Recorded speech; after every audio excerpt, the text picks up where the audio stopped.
I commanded the 8th TAC Fighter Wing at a base in Thailand called Ubon. On the base, I had some 3,500, 4,000, I never could count them all, young Americans. They ranged everywhere from the 19-year-olds, 18-year-olds on up to the grizzled old sergeants who are on their last hitch in the service.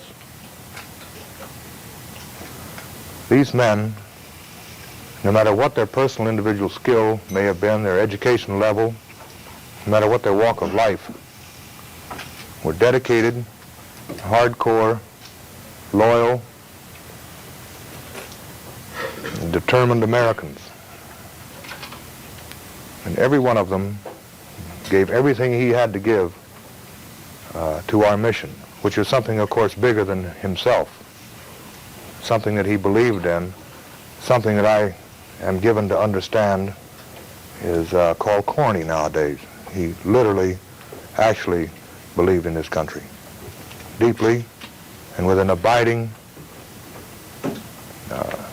faith in its leadership, with a joy in working with the equipment given them, and with a fierce determination to get on with the job no matter what it may be. Now, these may sound to you like a lot of platitudes, and it may also sound like a prepared speech, which I assure you it is not. But I have looked forward to this opportunity to report, hopefully, to the country through you what fine, fine Americans are serving this country's purpose in the war in Southeast Asia. As far as I'm concerned, they're the steel and the backbone of the land. Please don't ever forget them for that.